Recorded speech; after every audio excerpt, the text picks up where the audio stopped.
Hello विद्यार्थी मित्रों, आज चैप्टर 2 ना नीट में पूछायेला एमसीक्यू ની વાત કરીએ છીએ।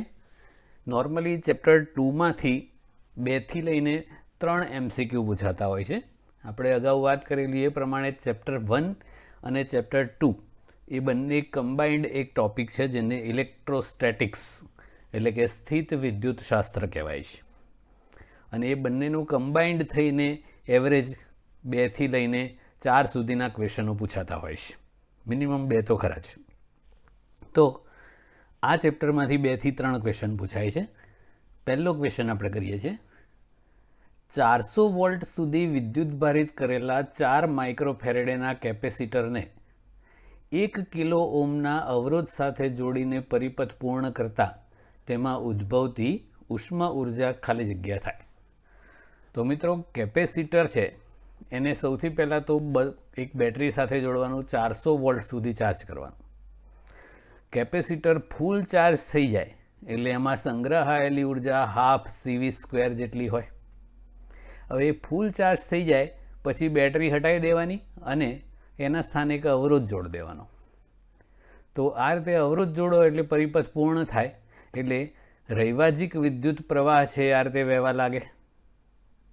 ઇલેક્ટ્રોનની ગતિ ઋણથી ધન હોય, રૈવાજિક પ્રવાહ ધનથી ઋણ હોય। તો જ્યાં સુધી કેપેસિટર સંપૂર્ણ ડિસ્ચાર્જ ન થાય ત્યાં સુધી સતત વિદ્યુત ભાર અવરોધમાંથી પસાર થતો રહે એટલે કે પ્રવાહ રચાતો રહે અને કેપેસિટરમાં જે સંગ્રહાયેલી ઉર્જા હતી વિદ્યુત ક્ષેત્ર સ્વરૂપે હાફ CV² એ અવરોધમાં ઉષ્મા ઉર્જા સ્વરૂપે મુક્ત થાય। એટલે ઉદ્ભવતી ઉષ્મા ઉર્જા અવરોધમાં કેટલી હોય તો કેપેસિટરમાં જે વિદ્યુત ઉર્જા સંગ્રહાયેલી હતી એ ગુમાવાય એટલી જ। તો આપણે ઉષ્મા ઉર્જા શોધવાની છે। કેપેસિટરમાં સંગ્રહાયેલી વિદ્યુત સ્થિતિ ઉર્જા એટલે હાફ CV²। આ હાફ સી કેપેસિટન્સ આપ્યું છે 4 × 10⁻⁶ ફેરેડે। V² એટલે આ 400 વોલ્ટ આપ્યું છે એનો સ્ક્વેર, સાદું રૂપ આપો એટલે 0.32 જૂલ। ટૂંકમાં કેપેસિટરમાં સંગ્રહાયેલી બધી ઉર્જા હોય એ અવરોધમાં ઉષ્મા ઉર્જા સ્વરૂપે મુક્ત થાય।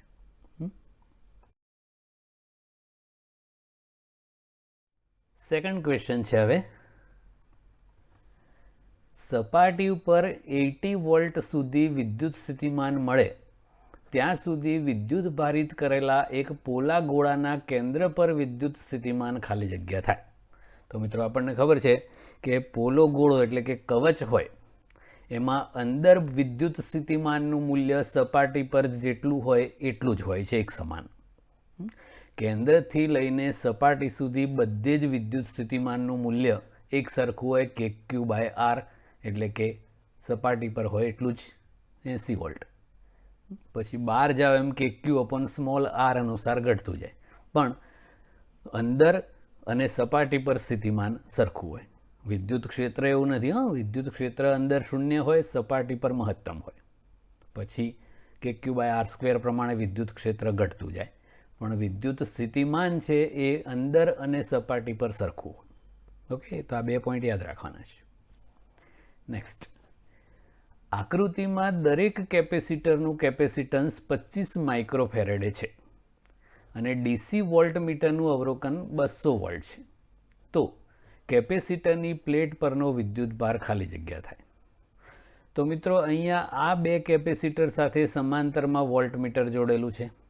તો આપણને ખબર છે કે સમાંતરમાં વોલ્ટેજ સરખું હોય એટલે 200 વોલ્ટેજ થશે। આના 2 છેડા વચ્ચે પણ 200 વોલ્ટ, આના 2 છેડા પર 200 વોલ્ટેજ હોય।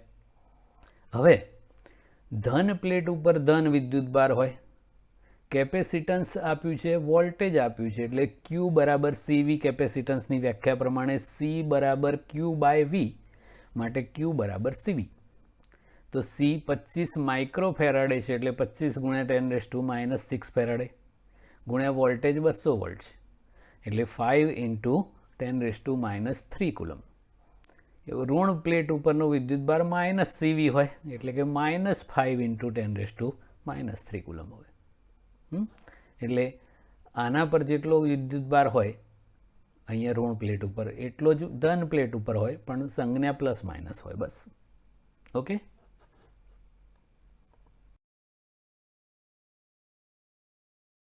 ઓકે, નેક્સ્ટ ક્વેશ્ચન કરીએ હવે.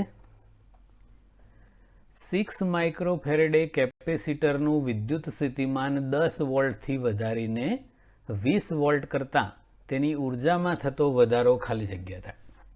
તો મિત્રો અહીંયા કેપેસિટન્સ સી અચળ રાખવાનું છે અને વોલ્ટેજ બદલવાનું છે. તો અંતિમ સ્થિતિમાં કેપેસિટરની ઉર્જા ધારો કે હાફ CV2 સ્ક્વેર કહીએ અને પ્રારંભિક સ્થિતિમાં હાફ CV1 સ્ક્વેર કહીએ. તો ઉર્જામાં થતો વધારો half CV2 square minus half CV1 square થાય. Half C common, V2 square minus V1 square. તો આ હાફ C એટલે 6 × 10⁻⁻6, V2 સ્ક્વેર એટલે 20નો સ્ક્વેર માઇનસ V1 સ્ક્વેર એટલે 10નો સ્ક્વેર. પછી સાદું રૂપ આપી દો એટલે ઉર્જામાં થતો વધારો 9 × 10⁻⁻4 જૂલ થાય. નેક્સ્ટ, પ્લેટોની વચ્ચે જેનો ડાયઇલેક્ટ્રિક અચળાંક 2 હોય એવું પ્રવાહી ધરાવતા સમાંતર પ્લેટ કેપેસિટરનું કેપેસિટન્સ C છે. આ પ્રવાહી ભરેલું હોય ત્યારે C છે. તો આ પ્રવાહી કાઢી નાખતા કેપેસિટન્સ કેટલું થાય? એ કાઢી નાખો એટલે વચ્ચે શૂન્યાવકાશ છે એવું વિચારવાનું. તો ધારો કે શૂન્યાવકાશવાળું માધ્યમ હોય ત્યારે કેપેસિટન્સ C0 હોય અને ડાયઇલેક્ટ્રિક અચળાંક K ધરાવતું માધ્યમ અંદર હોય ત્યારનું કેપેસિટન્સ ધારો કે C હોય. તો C = KC0 છે. શૂન્યાવકાશવાળા કેપેસિટન્સ કરતાં K ગણું હોય. હવે K એટલે 2 આપેલો છે ડાયઇલેક્ટ્રિક અચળાંક. આપણે શોધવાનું છે શૂન્યાવકાશ વખતનું એટલે પ્રવાહી કાઢ્યા પછીનું કેપેસિટન્સ એટલે C0. તો 2ને નીચે લઈ જાઓ તો C/2. એટલે પ્રારંભમાં C/2 હોય મતલબ શૂન્યાવકાશ વખતે, પછી 2 ડાયઇલેક્ટ્રિક અચળાંકવાળું પ્રવાહી ભરો એટલે ડબલ થઈ જાય ને C થઈ જાય. તો અહીંયા ઊંધો ક્વેશ્ચન પૂછ્યો છે કે પ્રવાહી હોય ત્યારે C છે તો પ્રવાહી કાઢ્યા પછી કેટલું થાય? તો બીજા ભાગનું એટલે C/2 થઈ જાય. ઓકે,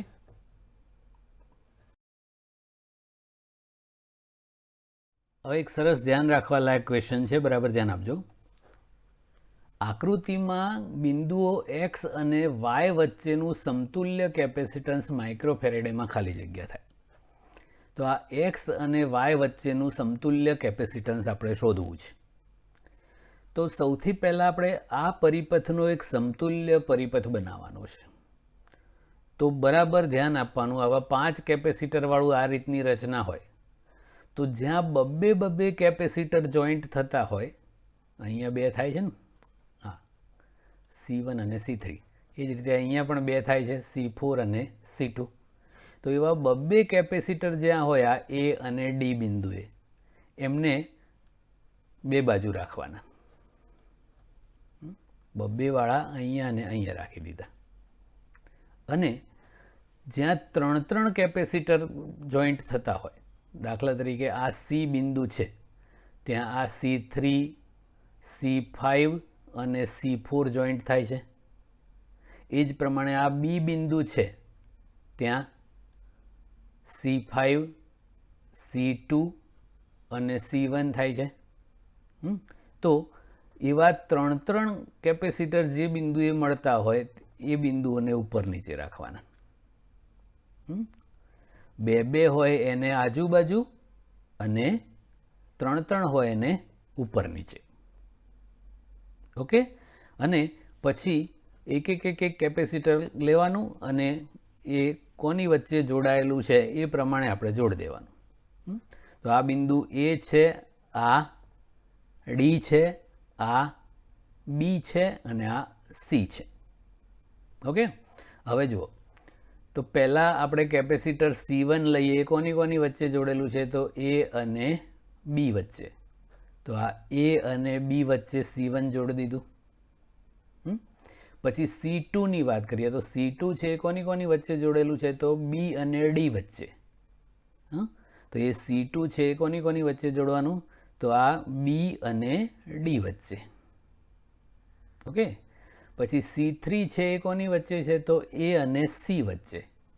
તો આ A અને C વચ્ચે C3 જોડી દીધું. C4 કોની વચ્ચે છે? તો C અને D વચ્ચે. તો આ C અને D વચ્ચે C4 જોડી દીધું. અને C5 કોની વચ્ચે છે? તો C અને B વચ્ચે. તો આ C અને B વચ્ચે C5 જોડી દીધું. ઓકે, 2 વાળા પોઈન્ટ આજુબાજુ, 3 વાળા ઉપર નીચે, પછી એક પકડીને જોડી દેવાના. તો આ સમતુલ્ય પરિપથ બની ગયો. હવે આ કોના જેવો દેખાય છે? વિસ્ટન બ્રિજ. તો વિસ્ટન બ્રિજ સંતુલિત છે કે નહીં એ ચેક કરવાનું. તો ઉપરની 2 ભુજાઓના કેપેસિટન્સનો ગુણોત્તર કરીએ આપણે, જેવું અવરોધ માટે કરતા હતા સેમ એવું આમાં પણ. તો 6/6 એટલે 1 થાય. એવું નીચેની 2 ભુજાના કેપેસિટન્સનો ગુણોત્તર કરો, 6/6 એટલે 1. તો એનો મતલબ કે આ જે વિસ્ટન બ્રિજ છે એ સંતુલિત અવસ્થામાં છે. અને જો આ વિસ્ટન બ્રિજ સંતુલિત અવસ્થામાં હોય તો આ જે 2 બિંદુઓ છે B અને C એ સમસ્થિતિમાન બિંદુઓ હોય. મતલબ કે એ બંનેના વિદ્યુત સ્થિતિમાનો સરખા હોય.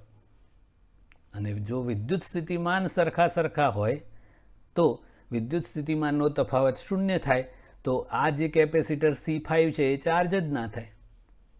અને એ ચાર્જ ના થાય તો એનો કોઈ અર્થ જ ના રહે, એટલે આપણે આને હટાવી શકીએ. તો આ કેપેસિટરને હટાયા પછી જે પરિપથ બચે એની વાત હવે આપણે કરીએ.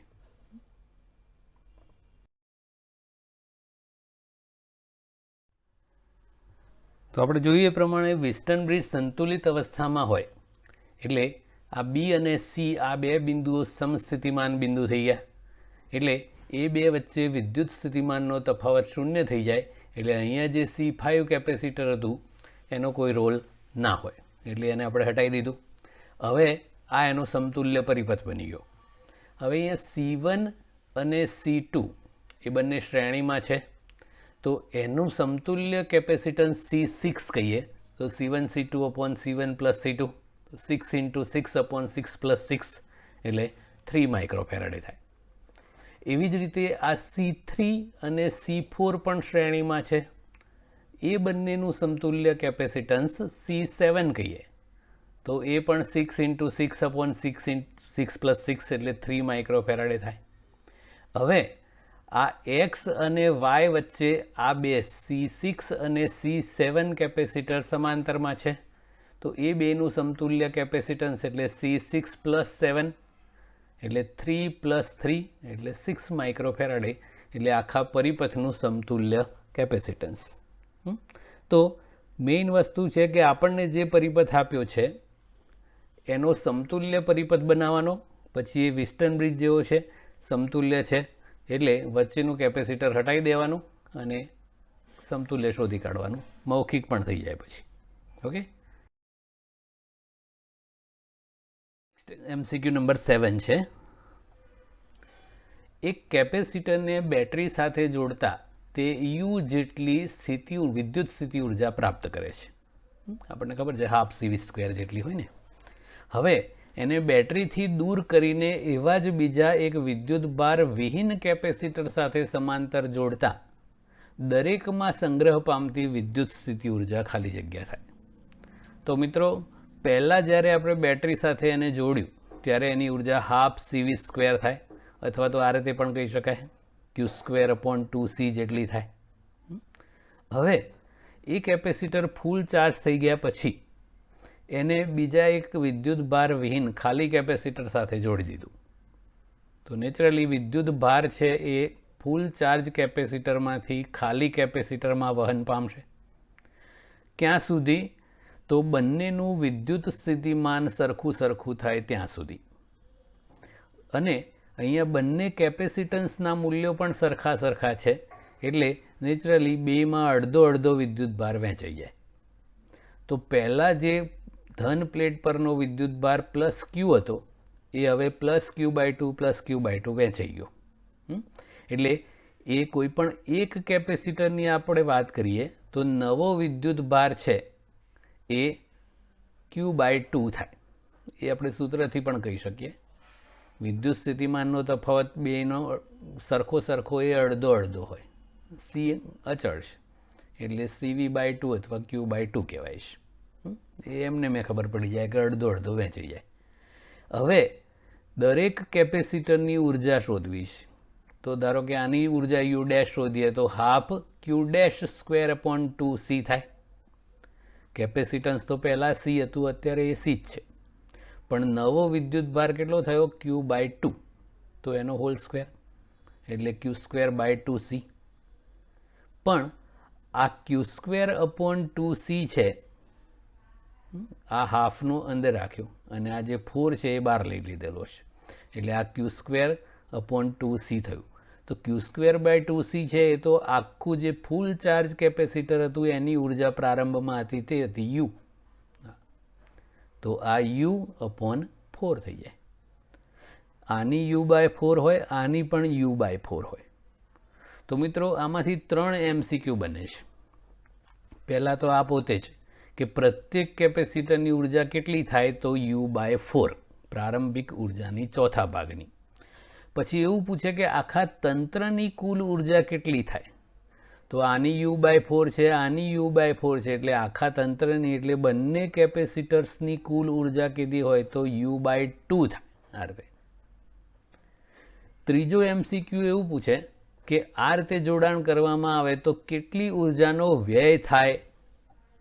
તો પહેલાં ઉર્જા U હતી, હવે આખા તંત્રની ઉર્જા U/2 થઈ એટલે બાકીની જે U/2 જેટલી ઉર્જા છે એટલો વ્યય થયો.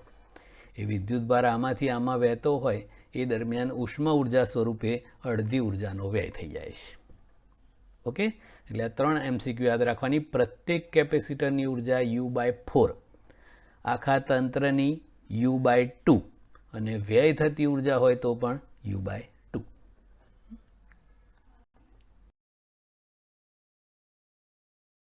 હવે સિમ્પલ MCQ 2. ચાર્જ કરેલા કેપેસિટરમાં D અંતરે આવેલી Q અને -Q વિદ્યુતભાર ધરાવતી પ્લેટો વચ્ચેનો વિદ્યુત સ્થિતિમાનનો તફાવત V છે. તો પ્લેટો વચ્ચેના વિસ્તારમાં એકમ કદ દીઠ સંગ્રહાયેલી ઉર્જા ખાલી જગ્યા થાય. મિત્રો એકમ કદ દીઠ સંગ્રહાયેલી ઉર્જા એટલે ઉર્જા ઘનતા. તો આપણે ઉર્જા ઘનતાનું સૂત્ર જાણીએ છીએ. એ વિદ્યુત ક્ષેત્ર સ્વરૂપે કેપેસિટરમાં સંગ્રહાયેલી હોય એ એકમ કદ દીઠ ઉર્જા એટલે કે ઉર્જા ઘનતા ½ ε0E² હોય. પણ અહીંયા V સ્વરૂપે જવાબ લાવવાનો છે. તો વિદ્યુત ક્ષેત્ર અને વિદ્યુત સ્થિતિમાનના તફાવતનો સંબંધ ખબર છે આપણને, E = V/D, સમાન વિદ્યુત ક્ષેત્ર હોય ત્યારે. તો આ E² ની જગ્યાએ V²/D² કરી દીધું એટલે ½ ε0V²/D² એ સાચો જવાબ છે. સિમ્પલ. નેક્સ્ટ, 10 માઇક્રોફેરેડે કેપેસિટન્સવાળા કેપેસિટરમાં 2 પ્લેટો વચ્ચેનું અંતર 8 સેન્ટીમીટર છે. હવે આ અંતર 4 સેન્ટીમીટર કરતાં તેનું કેપેસિટન્સ ખાલી જગ્યા માઇક્રોફેરાડે થશે. તો મિત્રો અહીંયા અંતર 8 સેન્ટીમીટરમાંથી 4 સેન્ટીમીટર એટલે અડધું કરવાનું છે. તો સમાંતર પ્લેટ કેપેસિટન્સનું સૂત્ર છે C = ε0A/D. અહીંયા આ અંશમાં જે રાશિઓ છે એ અચળ રાખેલી છે, અંતર બદલીએ છીએ એટલે C ચલે છે 1/D, વ્યસ્ત સંબંધ છે. તો અંતર અડધું કર્યું તો કેપેસિટન્સ ડબલ થઈ જાય. તો પહેલાં 10 માઇક્રોફેરાડે હતું એ ડબલ થઈને 20 માઇક્રોફેરાડે થઈ જાય. સિમ્પલ.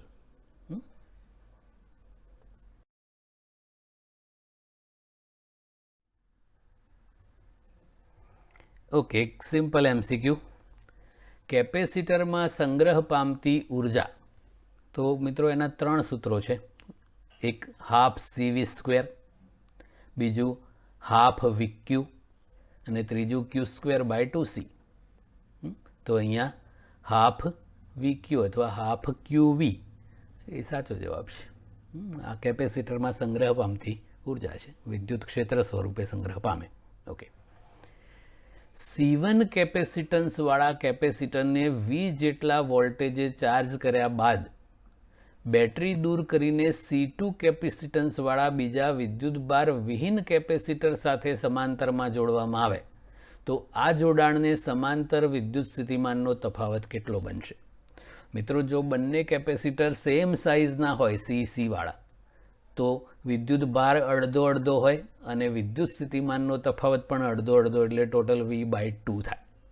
પણ અલગ અલગ વિદ્યુત કેપેસિટન્સવાળા બે કેપેસિટર હોય તો શું? તો વિદ્યુત ભાર સંરક્ષણના નિયમ પ્રમાણે વિદ્યુત ભાર અચળ રહેશે. તો અંતિમ વિદ્યુત ભાર એટલે પહેલા કેપેસિટર પર ધારો કે Q1' અને બીજા પર Q2' હોય છે. એ જ પ્રમાણે પ્રારંભમાં પહેલા કેપેસિટર પર Q1, બીજા પર Q2 હોય. તો આ વિદ્યુત ભાર સંરક્ષણના નિયમ પ્રમાણે અંતિમ વિદ્યુત ભાર બરાબર પ્રારંભિક વિદ્યુત ભાર થાય. મિત્રો, એક વસ્તુ યાદ રાખવાની કે બેટરી હટાવી દેવામાં આવે તો વિદ્યુત ભારનું સંરક્ષણ થાય અને વિદ્યુત ભાર Q અચળ જ રહે. એટલે પહેલાં એક કેપેસિટર પર જેટલો વિદ્યુત ભાર હતો એ કેટલો હતો? તો Q બરાબર CV પ્રમાણે આ C1V હતો અને બીજું તો ખાલી હતું એટલે આ તો 0 જ હતું. હવે નવું ધારો કે વિદ્યુત સ્થિતિમાનનો તફાવત V' છે, જે આપણે શોધવો છે. તો કેપેસિટન્સની વ્યાખ્યા પ્રમાણે Q1' = C1V' પ્લસ બીજાનો C2V' થાય. આમાંથી V' ને કોમન કર્યો, C1 પ્લસ C2 = C1V. પ્રારંભમાં બીજું કેપેસિટર વિદ્યુત ભાર વિહીન હતું એટલે Q2 0 જ હતો.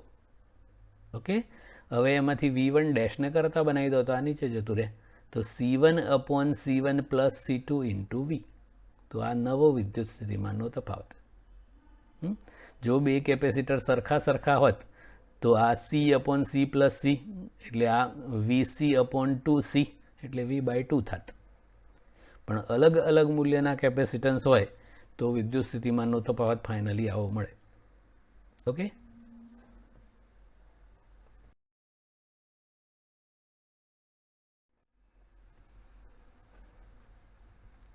ઓકે. વિદ્યુત ભારિત કરેલા ગોળાકાર વાહક માટે વિદ્યુત સ્થિતિમાન. તો મિત્રો, અહીંયા સ્પષ્ટતા કરવી જોઈએ કે પોલા ગોળાકાર વાહક અથવા તો કવચ માટે એવું પૂછવું જોઈએ. પણ વિદ્યુત ભારિત ગોળો હોય તો, એટલે પોલો ગોળો કવચ, તો અંદરના વિસ્તારમાં બધે જ વિદ્યુત સ્થિતિમાન એક સરખું હોય છે. જેટલું સપાટી પર હોય એટલું જ.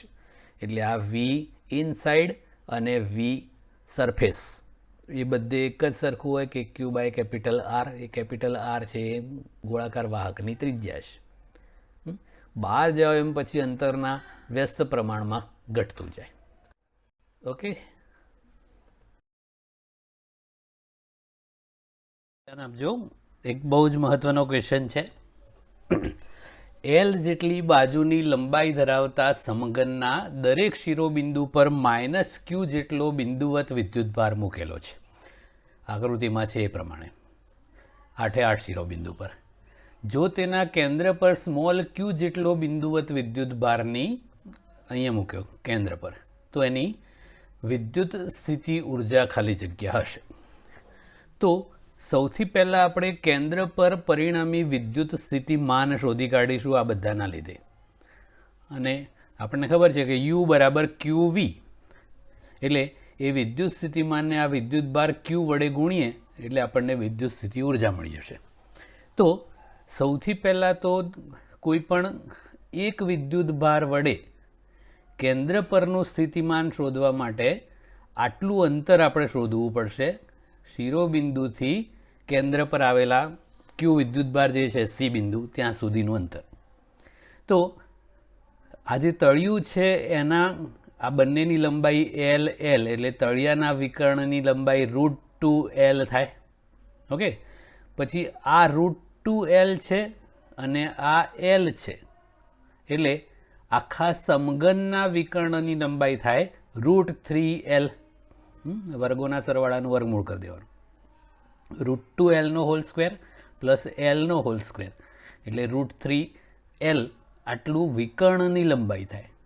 આપણે શિરોબિંદુથી કેન્દ્રનું અંતર કરવું છે એનું અડધું થાય, એટલે વિકર્ણની લંબાઈનું અડધું. ઓકે, એટલે એ √3L/2 જેટલું થશે. ઓકે, હવે માઇનસ ક્યુ વડે કેન્દ્ર પરનું સ્થિતિમાન એટલે માઇનસ કે ક્યુ બાય આર થાય. એવા 8 વિદ્યુત ભારો વડે કરવું હોય તો 8 ગણો કરી દેવાનું, એટલે 8 ટાઈમ્સ માઇનસ કે ક્યુ બાય આર, એટલે કે -8 કે ક્યુ અપોન આર. પણ આર એટલે તો √3/2L, તો અહીંયા √3/2L કરી દીધું, 2 ઉપર જતો રહ્યો, એટલે -16 કે ક્યુ અપોન √3L જેટલું વિદ્યુત સ્થિતિમાન આ 8 વિદ્યુત ભાર જે છે માઇનસ ક્યુ એના લીધે કેન્દ્ર સી પર હોય. હવે આપણે કેન્દ્ર પર વિદ્યુત સ્થિતિ ઉર્જા કરવી છે, તો વિદ્યુત સ્થિતિ ઉર્જા U એટલે QV ડેશ, તો Q આ કેન્દ્ર પરનો વિદ્યુત ભાર છે પ્લસ Q ઇન્ટુ કેન્દ્ર પરનું વિદ્યુત સ્થિતિમાન આપણે જે શોધ્યું એ -16 કે ક્યુ અપોન √3L, એટલે સ્થિતિ ઉર્જા થઈ ગઈ -16 કે ક્યુ સ્ક્વેર અપોન √3L.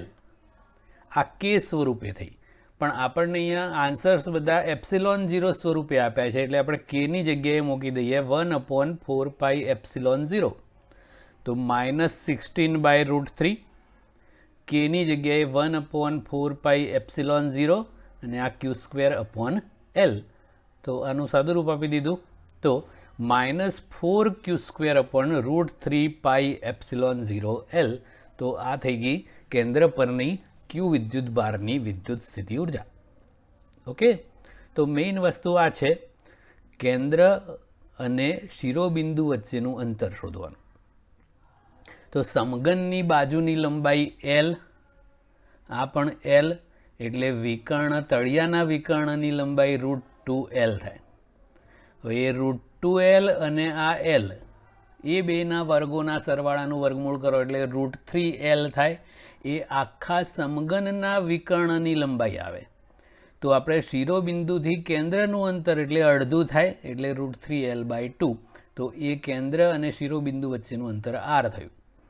એના પરથી 8 વિદ્યુત ભારો વડે કેન્દ્ર પરનું સ્થિતિમાન શોધી કાઢ્યું, એના ગુણ્યા Q કરી દીધું, એટલે વિદ્યુત સ્થિતિ ઉર્જા મળી ગઈ. ઓકે,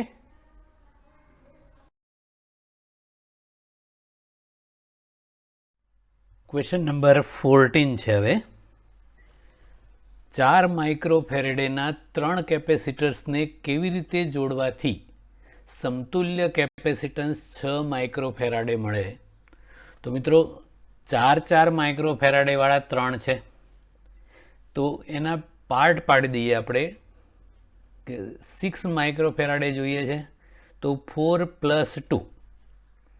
તો 4 + 2 એવા પાર્ટ કરીએ એટલે એક કેપેસિટર તો એઝ ઇટ ઇઝ રાખવાનું આખું જ, અને બાકીના 2 કેપેસિટર એવી રીતે જોડવાના જેથી એનું સમતુલ્ય કેપેસિટન્સ 2 માઇક્રોફેરાડે થાય.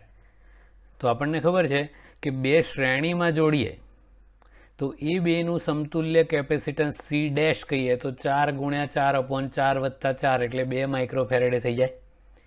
તો આનું સમતુલ્ય માઇક્રોફેરાડે 2 માઇક્રોફેરાડે કેપેસિટન્સ થયું. અને ત્રીજું છે એ તો એઝ ઇટ ઇઝ આપણે રાખ્યું એક જ 4 માઇક્રોફેરાડે વાળું. તો આ C ડેશ અને આ 4 માઇક્રોફેરાડે, C ડેશ 2 માઇક્રોફેરાડે બન્યું અને આ 4 માઇક્રોફેરાડે એ બંને સમાંતર છે એટલે સરવાળો. તો સમતુલ્ય કેપેસિટન્સ કેટલું થાય? તો C ડેશ એટલે 2 માઇક્રોફેરાડે પ્લસ 4 માઇક્રોફેરાડે એટલે 6 માઇક્રોફેરાડે. તો શું કરવું પડે? તો 2ને શ્રેણીમાં જોડવાના અને એ જોડાણ સાથે એક કેપેસિટરને સમાંતર જોડવાનું. ઓકે, તો 6 માઇક્રોફેરાડે કેપેસિટન્સ બને. નેક્સ્ટ, એક વિદ્યુત ડાયપોલને તેની ડાયપોલ મોમેન્ટ બાહ્ય વિદ્યુત ક્ષેત્રને સમાંતર રહે એમ રાખેલી છે. તો મિત્રો ડાયપોલ મોમેન્ટ અને વિદ્યુત ક્ષેત્ર વચ્ચેનો ખૂણો 0 થાય. તો એની પર લાગતું પરિણામી વિદ્યુત બળ અને વિદ્યુત સ્થિતિ ઉર્જા અનુક્રમે ખાલી જગ્યા અને ખાલી જગ્યા થાય. તો વિદ્યુતીય બળ છે એ ધન વિદ્યુત ભાર પર લાગતું બળ પ્લસ QE હોય વિદ્યુત ક્ષેત્રની દિશામાં, અને ઋણ વિદ્યુત ભાર પર લાગતું બળ માઇનસ QE હોય એ વિદ્યુત ક્ષેત્રની વિરુદ્ધ દિશામાં હોય. તો પરિણામી બળ 0 થઈ જાય. અને સમાન વિદ્યુત ક્ષેત્ર હોય તો ડાયપોલ પર લાગતું પરિણામી બળ 0 જ હોય છે.